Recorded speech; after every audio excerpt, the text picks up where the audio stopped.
함께 읽은 본문을 중심으로 소위를 살펴보라. 소위를 살펴보라 라고 하는 제목으로 함께 은혜를 나누도록 하겠습니다. 나중에 또다시 나오긴 하겠지만 소위라고 하는 것은 오늘 내가 하고 있는 일입니다. 지금 내가 하고 있는 일을 돌아보라고 하는 제목으로 함께 은혜를 나누도록 하겠습니다. 때는 메대왕 다리오 2년 곧 BC 520년 6월 초 하루였습니다. 바사왕 고레스가 유대인들에게 원하는 사람은 누구든지 다 예루살렘으로 돌아가도 좋다고 공포한 날, 곧 BC 538년으로부터 약 18년이 지난 후였습니다. 6월은 유대의 추수 절기였습니다. 초하루는 새로운 달을 시작하는 월삭이었습니다. 거룩하게 구별된 날이었습니다. 여호와 앞에서 안식을 선포하는 날이었습니다. 여호와 하나님께 희생제사를 올려드리는 날이었습니다. 학계라는 이름의 뜻에 담긴 뜻대로 축제의 날이었습니다. 학계라고 하는 그 이름의 뜻이 축제 또는 절기를 의미하거든요. 그렇기 때문에 축제의 날이었다고 하는 것이죠. 바로 그날 여호와께서 성민 이스라엘 가운데 임하셨습니다. 이때 임한 여호와의 이름은 만군의 여호와입니다. 만군이라고 하는 말의 의미는 불가능이 전혀 없는 전능하신 하나님이라고 하는 의미입니다.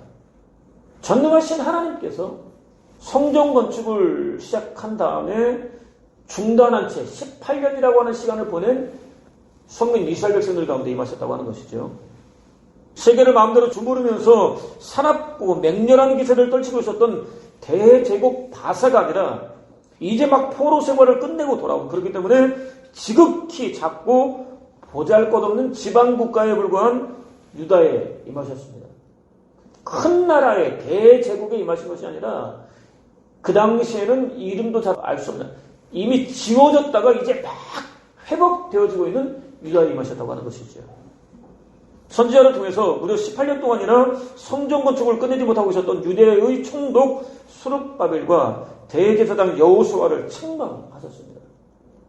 하나님의 성전 건축을 시작했으면 그 성전 건축을 아무리 어렵고 힘겹더라도 끝내야지 왜 이렇게까지 미루고 있느냐는 것이죠. 중단한 채 머뭇거리고 있느냐는 것이죠. 지금은 성전을 지을 때가 아니라면서 여러 가지 핑계거리만 늘어놓고 있었던 백성들을 꾸짖었습니다. 성민 이스라엘은 힘겨운 고난이 이어지자 성전 건축을 귀찮게 여겼습니다. 여기서 고난이라고 하는 것은 기근입니다. 가난입니다. 어려운, 경제적으로 어려운 시기를 말합니다. 그러나 실상은 태만이었습니다. 가난 때문에 성전 건축을 하지 않은 것이 아니라 태만 때문에, 게으름 때문에 성전 건축을 중단하고 있었다고 하는 것이죠. 그들은 또 아직 예언된 포로 기간이 남아있다고 주장했습니다. 하나님의 70년이라고 하는 포로 생활을 말씀하셨는데 70년이라고 하는 포로 생활이 다 지나가지 않지 않았느냐, 아직 기간이 남아있지 않느냐, 이렇게 그들도 말했다고 하는 것이죠. 포로 기간을 자신들에게 유리하도록 해석했습니다. 터무니없었습니다. 바벨론이 유다 거민을 처음 포로로 잡아간 BC 605년부터 계산하면 이미 70년이 지난 상태였기 때문입니다. 그들도 성전을 건축하기에는 방해하는 세력이 너무나 많다고 주장을 했습니다. 정치적인 상황이 너무 나쁘다고, 자신들이 원하는 그런 상황이 아니라고 그들은 주장을 했습니다. 실제로 예루살렘 지역에는 사마리아 사람들이 오래전부터 내려와서 정착하고 있었습니다. 북이스라엘이 먼저 멸망을 했고 남왕국 유다가 나중에 멸망을 했죠. 그리고 대부분의 사마리아 지역에 살던 사람들은 다른 이방 국가의 지역으로 강제 이주했는데 남아있던 사람들이 남유다가 멸망하면서 예루살렘이 비게 되자 그 지역에 내려가서 살고 자리를 잡고 있었다고 하는 것이죠. 성전 건축을 죽기 살기식으로 방해했습니다. 자신들도 성전 건축에 참여하기를 그들이 원했고 스룹바벨이나 여호수아 또는 에스라, 느헤미야로 이어지는 과정에서 그들의 참여를 거부하자 그들은 죽기 살기식으로 방해를 했습니다. 대제국 바사로부터 독립하려는 음모를 꾸미고 있다고 고소했습니다. 물론 조작된 거죠. 꾸며낸 거죠. 그래서 바사는 이를 그럴듯하게 여겼습니다. 유다에 대한 감시의 시선을 거두지 않았습니다. 거기다 백성들을 앞에서 이끌어가고 있었던 총독 스룹바벨과 대제사장 여호수아마저도 지쳐가는 기색을 보이고 있었습니다. 그야말로 정말로 좋은 핑계거리였습니다. 백성들은 슬그머니 성전 건축을 중단했습니다. 이후 오랫동안 약 18년이라고 하는 세월이 흐르는 동안 영적으로 무기력한 상태에 빠졌습니다. 시간이 흘렀지만 조금도 헤어나오지 못하고 있었습니다. 하나님의 일이 힘들다고 포기할 때 주로 나타나는 현상입니다. 하나님의 일은 힘들다고 포기할 것이 아닙니다. 힘들어도 더 해야 되는 것이고, 그래야 우리 영혼이 살아나는 것이고 삶의 활력도 얻을 수 있다고 하는 것이죠. 근데 포기하게 되면 영적으로나 육적으로나 다운된 그런 삶을 살아갈 수밖에 없다고 하는 것이죠. 여호와의 생각은 그들의 주장과 달랐습니다. 그동안 어떻게 지내왔는지 지나간 행위들을 솔직하게 돌아보라고 지적하셨습니다. 소위 곧 현재 어떤 일을 하고 있는지 구체적으로 살펴보라고 지적하셨습니다. 그들이 성전을 건축하지 못한 것은 경제적으로 가난했기 때문만도, 때가 이르지 않았기 때문만도, 정치적인 상황이 너무나 나쁘게 돌아가고 있었기 때문만도 아니라고 지적하셨습니다. 그들의 주장을 정면으로 반박하셨다고 하는 것이죠. 그들이 살고 있는 집을 돌아보면, 그들이 어떻게 생활하고 있는지 돌아보면 충분히 확인할 수 있다고 지적하셨습니다. 실제로 그들은 자신들의 집을 꾸미는 일에 정신이 없었습니다. 하나님의 성전은 방치해 놓은 채 자신들의 집을 꾸미는 일에 정신이 팔려있다고 하는 것이죠. 완전한 형태의 지붕을 씌웠습니다. 정말로 견고한 집을 지었다는 그런 의미입니다. 그 안에 온갖 사치품으로 채웠습니다. 가난했는데 기근이 임했는데 어떻게 대다수의 백성들이 그랬다고 하는 의미라기보다는 그 백성들을 이끌고 가야 될 지도자들이 그랬다고 하는 거예요.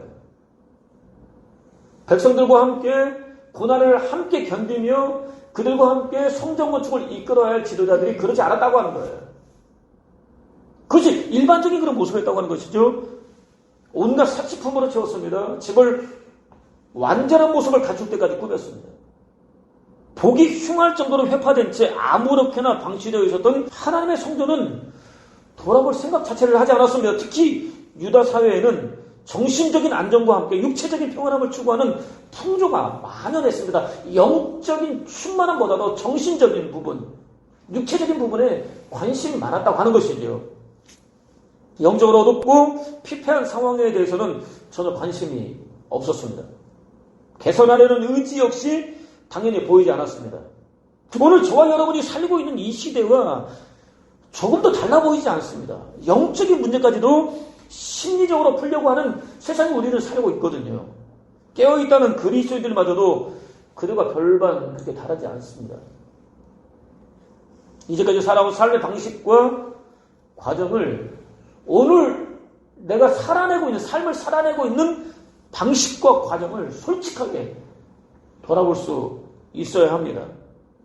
하나님의 성전을 지을 때가 아직 이르지 않았다는 구차한 변명을 늘어놓고 있으면서도 자신의 삶은 화려하게 꾸미고 있다면 가증히 여겨야 합니다. 자기 자신이라 할지라도 가증하게 여겨야 합니다. 심각하게 여겨야 합니다.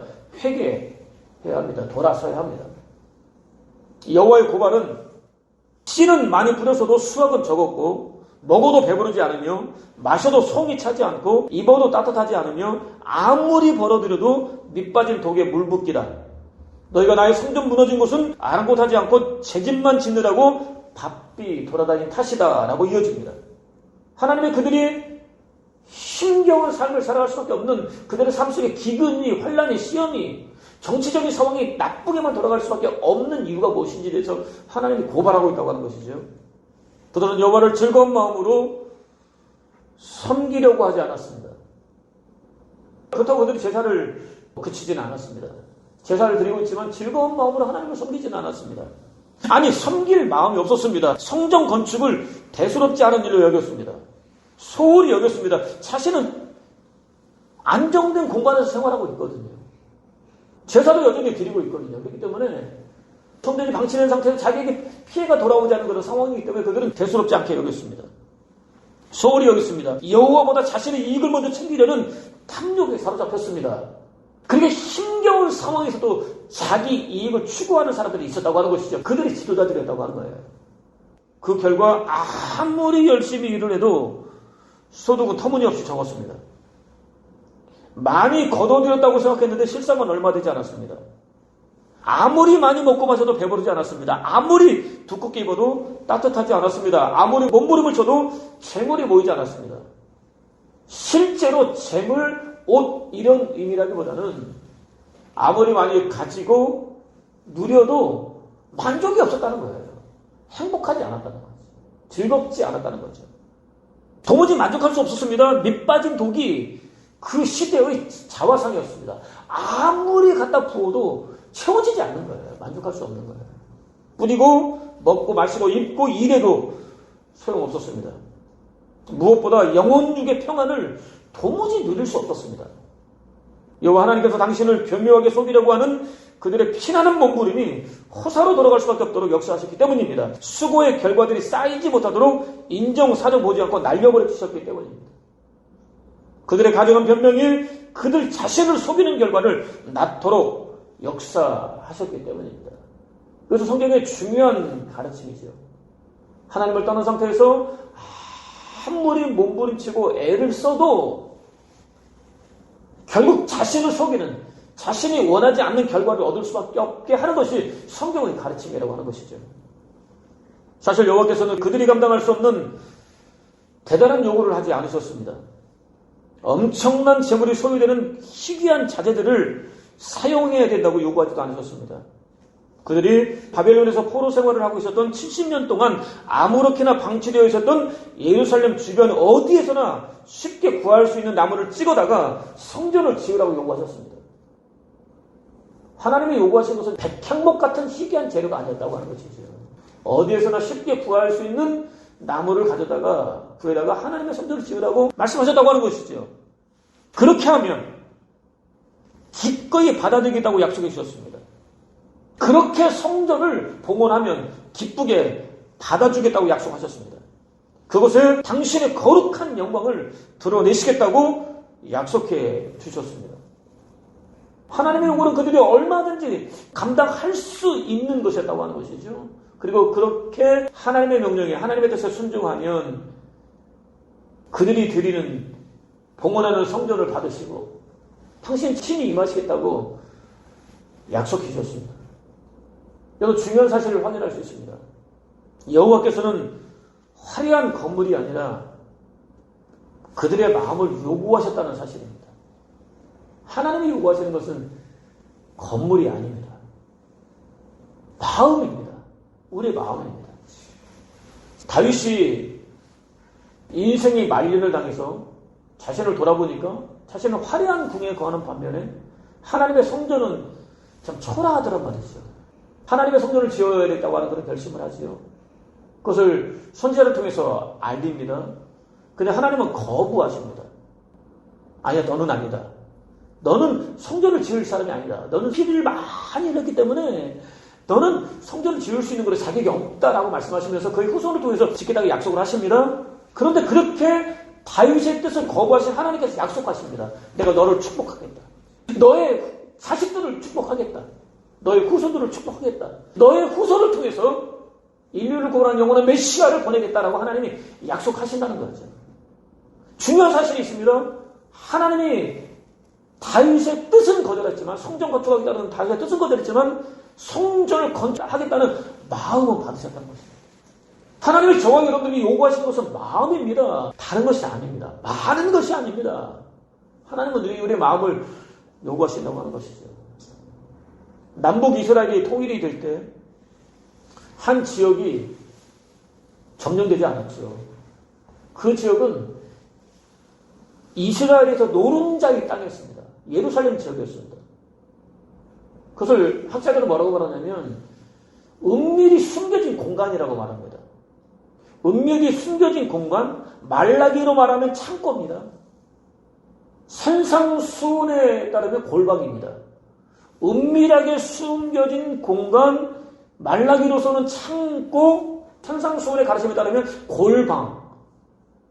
이것은 하나를 가리킨다고 말합니다. 마음입니다.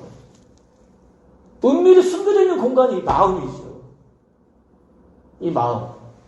이 마음을 하나님은 우리에게서 찾으신다는 거예요. 우리가 당신께 마음만 바치면 된다는 거죠. 그리고 우리의 마음이 하나님께 드려지면 우리의 삶은 결정나게 되어 있어요. 마음이 있는 곳에 모든 것이 있는 거거든요. 그러니까 하나님께서 저와 여러분들에게 요구하시는 것은 화려한 건물이 아니라 마음이라고 하는 것이죠. 유대 백성들에게 하나님이 찾으셨던 것은 마음이 있는 성전이었다고 하는 것이죠. 그들의 마음이 담겨있는 성전이었다고 하는 것이죠. 진정한 의미에서의 성전은 벽돌을 한 높이 쌓아올린 건물이 아니기 때문입니다. 여호와를 왕으로 모신 우리의 마음이기 때문입니다. 그러면 다른 사람을 가르치는 네가 네 자신은 가르치지 아니하느냐? 도둑질하지 말라 선포하는 네가 도둑질하느냐? 간음하지 말라 말하는 네가 간음하느냐? 우상을 가증히 여기는 네가 신전 물건을 도둑질하느냐? 율법을 자랑하는 네가 율법을 범함으로 하나님을 욕되게 하느냐라는 예수 그리스도의 가르침에 따르면 유대인들은 하나님의 율법을 생명처럼 소중하게 여겼습니다. 때와 장소를 가리지 않고 가르쳤습니다. 그러면서도 율법대로 살지는 않았습니다. 도둑질하지 말라고 가르치면서도 도둑질을 즐겼습니다.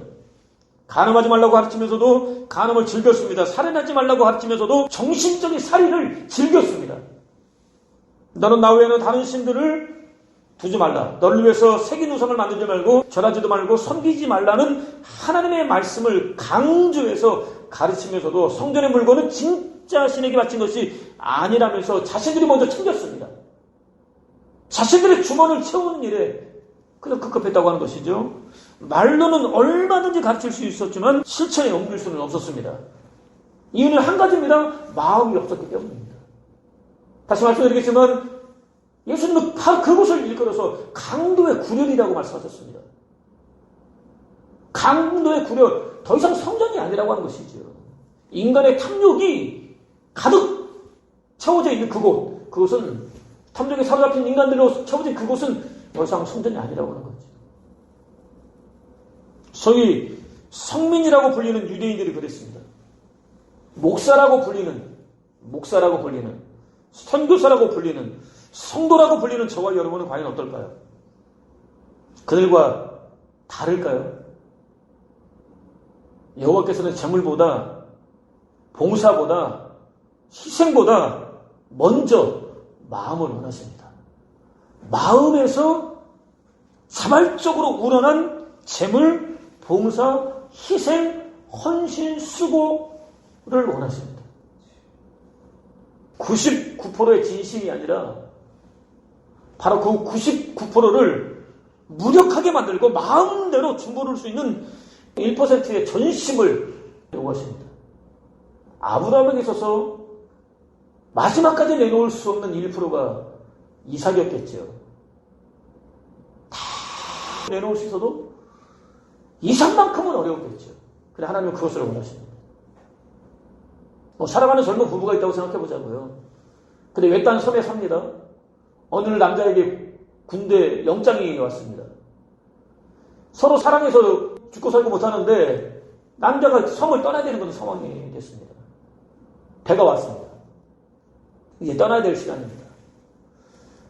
남자의 몸이 배에 거의 닿았습니다. 근데 마지막 발가락을 육지에서 떼지 못하는 거예요. 어디에 그의 전심이 있을까요? 그의 진짜 마음은 어디 있을까요? 육지에서 떼지 못하는 그 발에 있는 거거든요. 내가 떼지 못하는 그 1%에 내 마음이 있는 겁니다. 이것을 성경은 전심이라고 말합니다.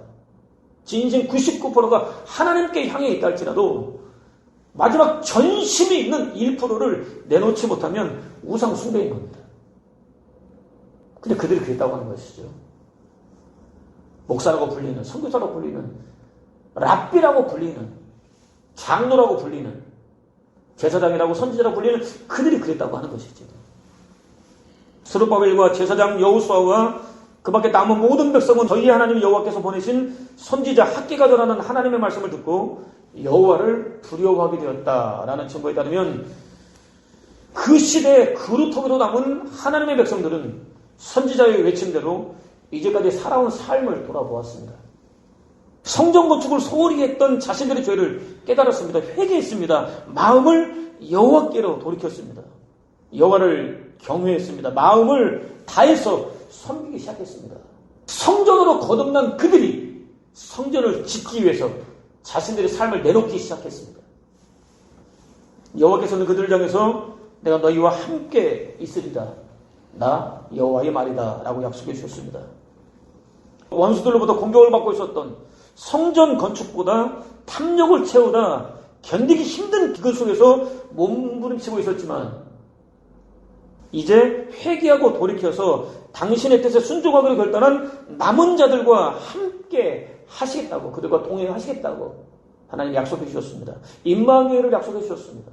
우리가 고난 중에 하나님을 선택하면 하나님께서 함께 하시는 것입니다. 동행하시는 것입니다.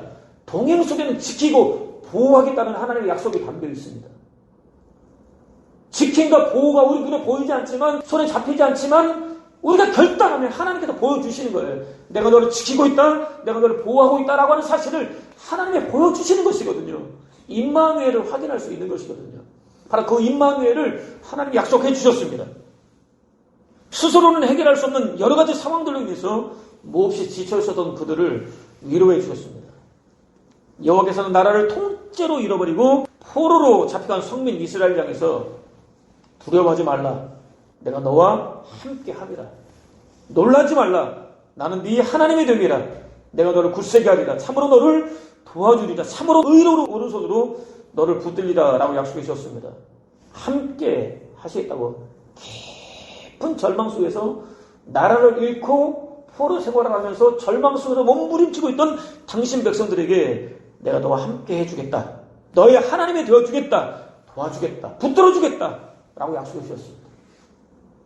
그러니 아무리 둘러봐도 희망이라고는 그림자조차 찾아볼 수 없는 절대 절망 한가운데 놓여있다 할지라도 두려워하거나 놀라지 말라고 위로해 주셨습니다. 내가 함께 할 것이니까 힘을 내라고 격려해 주셨습니다. 놀라운 일이 벌어졌습니다. 여호와의 약속을 통해서 위로를 받은 남은 백성들의 마음이 뜨거워졌습니다. 우리 지금 계속 선지서를 통해서 확인하고 있는 사람들이 누구냐면 남은 자들입니다. 환난과 시험 속에서 끝까지 믿음을 놓지 않고 포기하지 않고 하나님을 선택한 사람들입니다. 바로 그들의 마음이 뜨거워졌습니다. 성령으로 충만했습니다. 움직이기 시작했습니다. 중단되었던 성전 건축이 다시 시작되었습니다. 식었던 마음이 뜨거워지기가 되더라는 거죠. 우리도 그렇지 않습니까? 하고 싶은 마음이 분명 있긴 있었지만 움직이지 못했던 내가 어느 날 성령으로 충만해지자, 은혜로 뜨거워지자 나도 모르게 움직이고 있는 자신을 발견할 수 있지 않았습니까? 그들이 그랬다고 하는 것이죠. 자신을 추구하다가 영적 무기력함에 빠져버려서 헤어나오지 못하고 있었던 그들에게 하나님의 은혜가 임하자 그들이 뜨거워졌고 움직이기 시작했다고 하는 것이죠.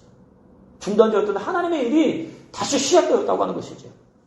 하나님 말씀은 살아있습니다. 하나님 말씀은 힘이 넘칩니다. 쌍날 가진 어떤 칼보다도 날카롭습니다. 사람의 마음을 꿰뚫습니다. 영혼과 정신을 갈라놓습니다. 관절과 골수를 쪼갭니다. 마음에 품은 생각과 속셈을 여지없이 낱낱이 다 털어냅니다. 무엇보다 무기력하게 주저앉아 있는 영혼들이 뜨거운 열정에 불타게 만들어줍니다. 하나님 말씀이 우리를 뜨겁게 만든다고 하는 것이죠. 다시 이렇게 세워줍니다. 움직이게 만들어줍니다. 그렇기 때문에 하나님 말씀 드려야 하는 겁니다. 여호와께서 주시는 약속을 마음에 품어야 된다고 하는 것이죠. 그래야 그 말씀이 우리를 움직이는 동력이 된다고 하는 것이죠. 이제 시작된 것 같았습니다. 그런데 안타깝게도 성경은 이 성전이 예전에는 얼마나 영광스러웠더냐. 너희 가운데 그것을 본 사람이 더러 남아 있으리라. 그런데 지금 이 성전은 어떠하냐. 너희 눈에는 이 따위는 있으나마나 하지 않느냐라고 증거합니다. 비록 철저하게 파괴되었지만 솔로몬의 성전은 환호성을 지를 정도로 화려했습니다. 웅장했습니다. 조금씩 모습을 드러내고 있었던 새로운 성전은 달랐습니다. 솔로몬의 성전과는 비교할 수 없을 정도로 작았습니다. 내놓을 수 없을 정도로 형편없었습니다. 솔로몬의 성전을 목격했던 몇 명 남지 않은 노예들은 크게 실망했습니다. 울었습니다. 통곡했습니다. 우리가 예전에 보았던 하나님의 성전은 화려했는데 웅장했는데 규모가 엄청 났었는데 그 성전과 비교되는 이 성전은 너무나 초라하다는 것이죠. 너무나 볼품없다는 것이죠. 성전 재건을 위한 그동안의 노력이 물거품처럼 느껴졌습니다. 우리가 하나님의 일을 하는데 남들보다 작게 느껴질 때가 분명히 있잖아요.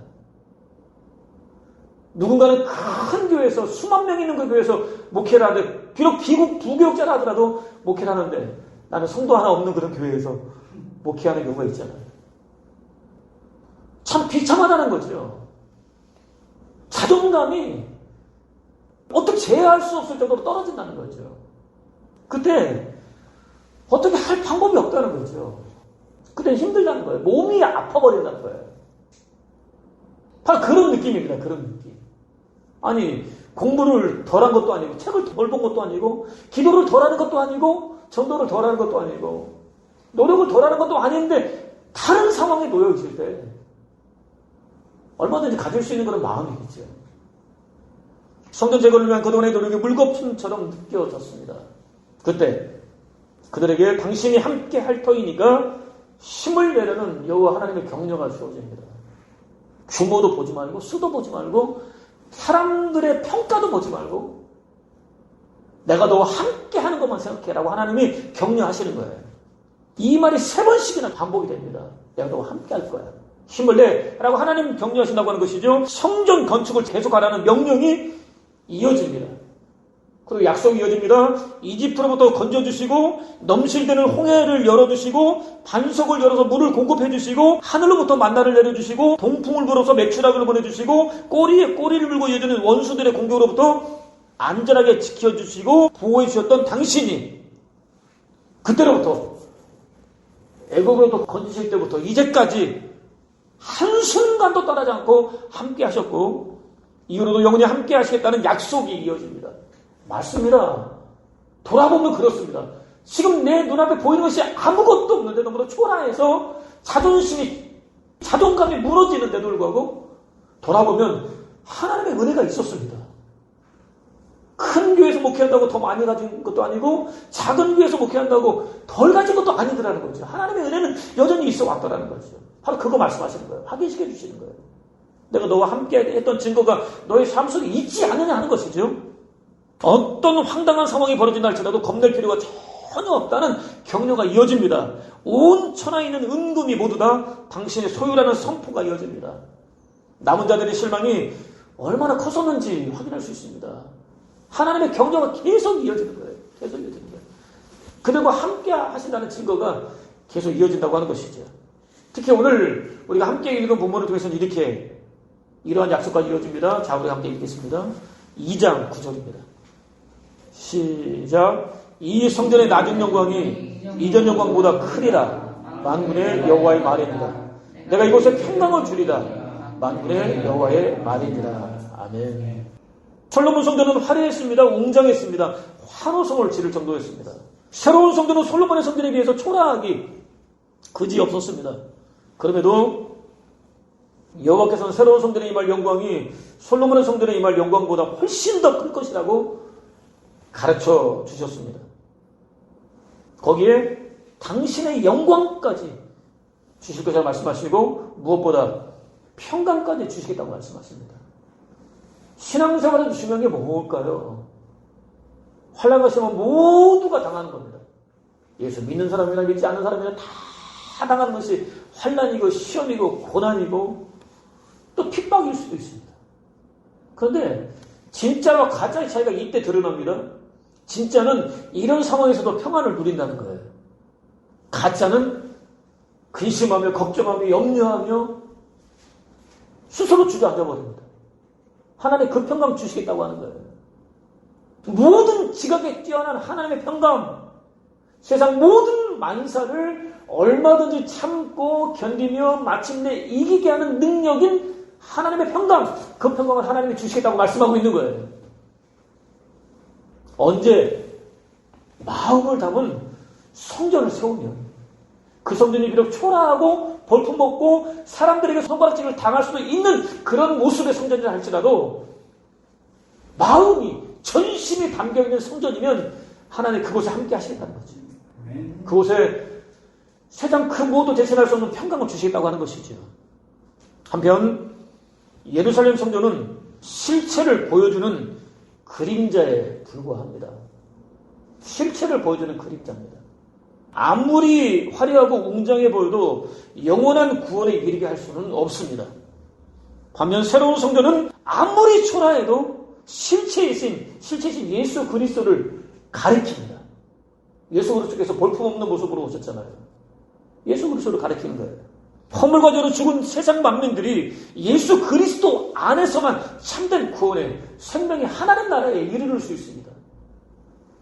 저와 여러분 역시 예수 그리스도 안에서 하나님의 거룩한 백성으로 거듭났습니다. 여러분은 사도들과 예언자들이 놓은 기초 위에 세워진 집이며, 집은 성전을 가리킵니다. 여러분은, 저와 여러분을 가리키는 것이죠. 여러분은 사도들과 예언자들이 놓은 기초 위에 세워진 집이며 그리스도 예수께서 친히 그 머릿돌이 되셨습니다.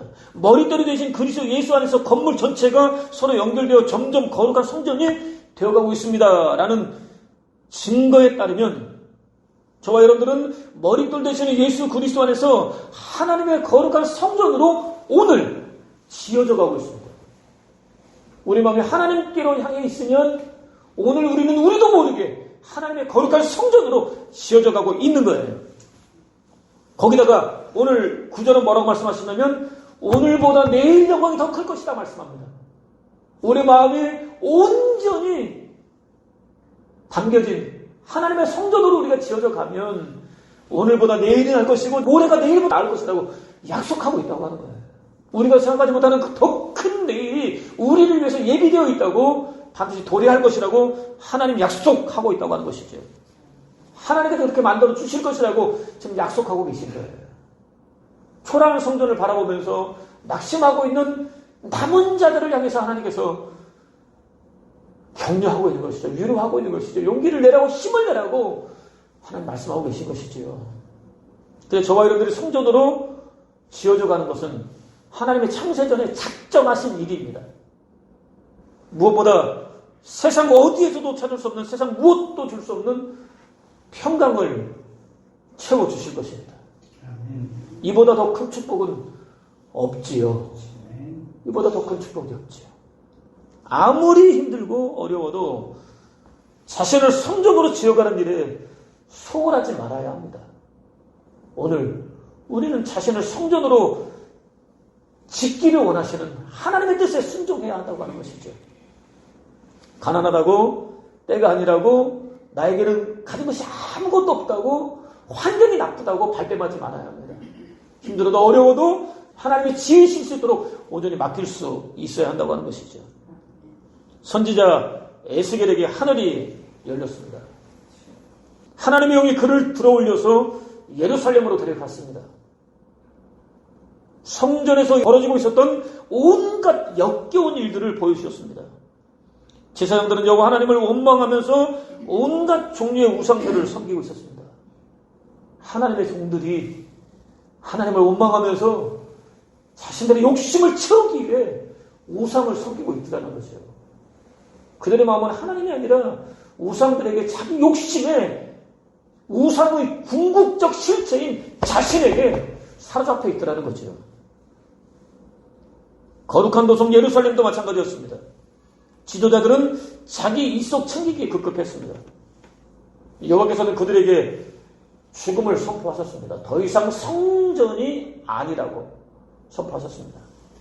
더 놀라운 광경이 펼쳐졌습니다. 그룹들 사이에 좌정에 계시던 여호와의 영광이 성전을 떠나셨습니다. 성읍 동쪽에 있던 산꼭대기에 머무셨습니다. 여호와의 영광이 떠난 성전은 예수 그리스도께서 말씀하셨던 강도의 구렬이었습니다. 만민이 기도하는 집이어야 할 성전이 오히려 탐욕의 심장부가 되었다면 무너져야 마땅합니다. 여호와의 영이 머무실 수 없기 때문입니다. 여호와의 영이 떠난 성전은 더 이상 성전일 수 없기 때문입니다. 하나님의 성령께서 저와 여러분들을 떠나셨다고 하면 우리는 더 이상 하나님의 사람이 될 수가 없는 겁니다. 왜냐하면 성령을 통해서만 예수 그리스도를 주와 그리스도로 고백할 수 있기 때문입니다. 하나님의 자녀로 살아갈 수 있을 뿐만 아니라 하나님의 성전으로 지어져 갈 수 있기 때문입니다. 그런데 그 영이 예루살렘을 떠났다고 하는 것이죠. 그들이 그렇게 믿고 의지했던, 자랑스러워했던, 방문하는 사람들보다 환호성을 지르며 감탄사를 연발했던 누가복음을 보세요. 제자들이 성전을 보면서 감탄을 합니다. 근데 하나님 예수께서 말씀하시죠. 이 성전이 돌 하나도 남지 않고 무너질 것이다 말씀하신단 말이에요. 사람들의 마음을 사로잡았던 그 성전이 무너지더라는 거죠. 무너지는 날이 오더라는 거죠. AD 70년 로마의 디도 장군에 의해서 예수 그리스도의 예언은 그대로 이루어집니다. 하나님의 영이 떠난 성전은 그렇게 가치가 없습니다. 강도의 구별일 뿐입니다. 탐욕의 무덤일 뿐입니다. 우리의 마음도 마찬가지라고 하는 것이죠. 우리 마음에 하나님이 없으면 하나님 대신 다른 무엇인가가 있으면 내가 그 자리를 차지하고 있으면 탐욕의 무덤일 뿐이지 성전일 수 없다고 하는 것이죠. 하나님 오늘 우리에게 그 성전을 회복하라고 말씀하십니다. 그 성전을 회복하면 내가 함께 할게. 함께 할 뿐만 아니라 세상 그 무엇으로 대신할 수 없는 평강을 줄게 라고 말씀하십니다. 그 평강이 임하면 우리는 환난을 이길 수 있죠. 세상을 이길 수 있죠. 나를 이길 수 있죠. 승리하는 삶을 살아갈 수 있습니다. 오늘 저와 여러분이 자신을 하나님의 성전으로 지어져 가기 위해서 자신을 돌아보고 혹시라도 그런 죄가 있다고 한다면 회개하고 돌아서는 그래서 하나님의 성전으로 지어져가는 복된 삶을 살아가는 저와 여러분 되시기를 주님의 이름으로 축원을 드립니다.